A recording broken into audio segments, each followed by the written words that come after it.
meu Senhor, meu Rei da Glória, Pai, que o Senhor tome, Pai, meu Senhor, na mente, os lábios, os ouvidos, meu Senhor, meu Rei da Glória, Pai, e que a tua filha possa ser um canal de bênção, Pai, para as nossas vidas, Pai. Meu Senhor, e para aqueles, meu Senhor, que irão ouvir a mensagem depois que ela entrar no YouTube. Pai, eu te peço, meu Senhor, meu Rei da Glória, Pai, nós oramos e abençoamos a tua filha, Pai amado de Deus. Usa ela, Pai, poderosamente, meu Senhor, como te aparece nesta noite. É o que te pedimos e já te agradecemos. Amém. Glória a Deus. Graça e paz. Amém. Glória a ti, Senhor. Quando eu me vejo em casa desse, não dá nem chance de pregar mais. Ah, Pai, É, né? Americana é difícil. Não vou demorar muito não. Uma passagem bem conhecida e bem direta. Queria que os irmãos abrissem 2 Reis 20, versículo 1.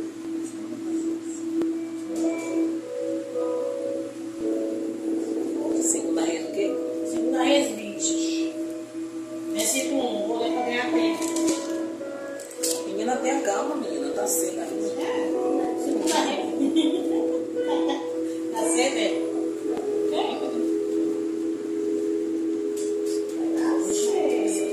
Segunda Reis 20.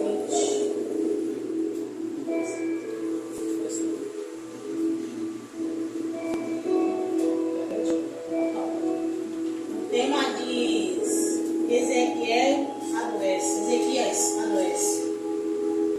Vamos lá ler. Naquele dia adoeceu Ezequias de uma doença que era para morte. Só até aí. O resto da história a mãe você já conhece, né? E ele ficou enfermo e essa doença foi para a morte. Deus mandou o profeta vir mandar ele colocar a casa em ordem. Quando eu estava lendo essa história, esse relato, eu já vi muitos pregadores falar, projetar várias coisas, e Deus me levou por uma vertente diferente.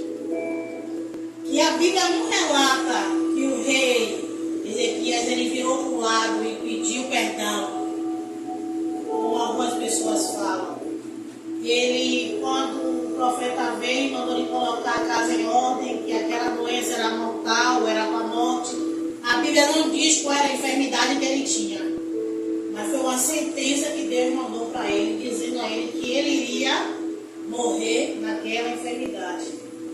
Quando o profeta saiu, ele virou para o lado e pediu permissão a Deus para relembrar o que ele tinha feito para Deus. A palavra diz assim que ele fala, ele usa a palavra dizendo assim: posso eu lembrar o que eu já fiz? E aí ele começa a relatar o que ele fez durante aquele período, o qual ele estava são, o qual ele podia trabalhar para Deus. E antes que o profeta saísse do palácio, Deus mandou ele voltar e não acrescentar mas 15 anos na vida do rei Ezequias.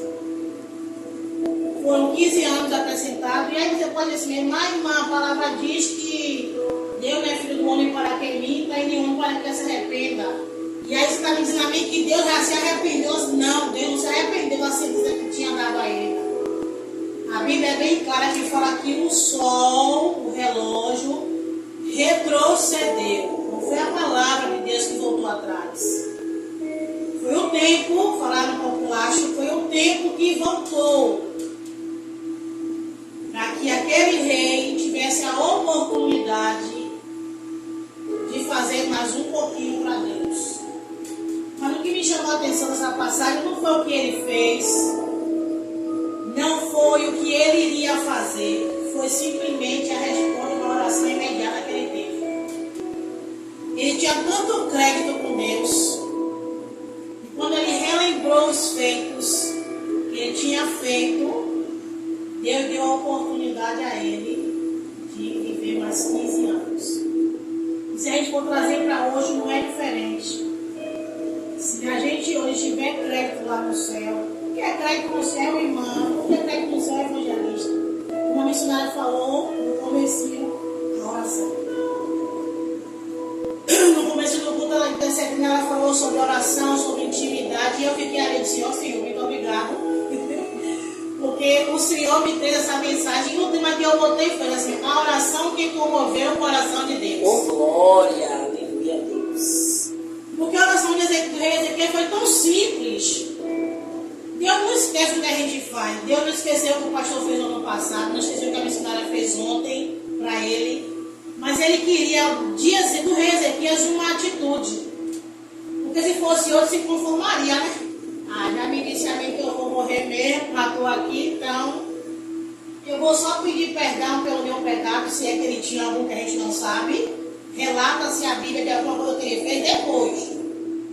Depois desse fato aqui, o Coré ganhou 15 anos que relata algumas coisas que ele cometeu de errado. Mas antes, a Bíblia não fala nada sobre a vida dele em relação a que ele tinha que colocar alguma coisa em ordem. E aí eu peguei essa visão e disse assim, Deus, se o Senhor queria que Ezequias tivesse uma posição, porque muitas vezes está maribundo, vai morrer, então eu vou me acomodar. E ele não. Ele foi buscar de alguém que podia restaurar, que podia vivificar, que podia restabelecer a saúde dele na fonte certa que era Deus. Deus imediatamente respondeu. Foi instantaneamente Deus respondeu a oração dele. E não foi só nele que Deus respondeu instantaneamente. No livro de 2 Coríntios 20, 17, parte A, Deus diz assim a Josafá. Foi de imediato também. Ele fala assim, ó, nessa peleja não tereis que pelejar. Foi uma ação feita imediato, quando ele viu aos olhos humanos, aos olhos dele, um exército gigantesco de várias nações, de vários povos vizinhos. Aos olhos dele, o exército dele era mínimo, era pequeno. E aí ele foi orar a Deus. Em meio à guerra, ele foi orar. Verdade, Deus. E aí Deus levanta o profeta e diz, ei, fica quieto aí, como diz o pastor, não sabe dar inocente. Ei, Deus está dizendo que você não vai guerrear essa guerra, que é Ele que vai guerrear com você.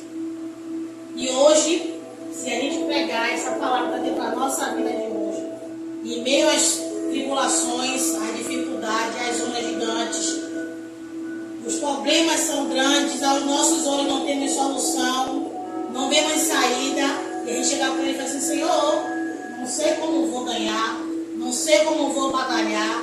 E aí ele diz para mim, você nessa noite, essa peleja você não tem que pelejar. Quem vai pelejar é Ele. Quem vai guerrear é Ele. Eu costumo dizer que a oração hoje, no nosso mundo, no nosso século, é como se a gente estivesse depositando dinheiro em um banco. Cada oração nossa feita de manhã é uma moedinha no cofre, de tarde outra moedinha, à noite outra moedinha, para quando no momento que não tivermos força para orar. É quando você está dizendo que a gente vai ter momento que não vai ter força para orar? Sim. Verdade. Tem situações, momentos, ocasiões que as palavras fogem, que a nossa mente não trabalha para orar. Não é investida no inimigo, não, é porque somos seres humanos e somos limitados. Verdade. Em alguns momentos, a gente não tem condições nenhuma de orar. Não é fraqueza, mas situações de impedem de orar. E se a gente tiver esse respaldo que o rei Ezequias tinha, que Josafá tinha, uma simples palavrinha que a gente use, Deus ouve. Só que pedimos socorro. Muitas das vezes a gente não pode orar, mas o Senhor me socorre. Verdade. Essa frase minúscula. Se eu não tenho força de orar, não tenho palavras para orar, me socorre.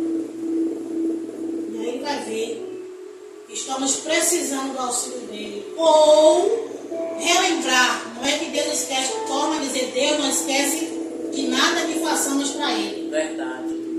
De nada. Em algum momento, a gente pode até esquecer que ganhou uma alma ali, uma alma lá, mas Deus não esquece.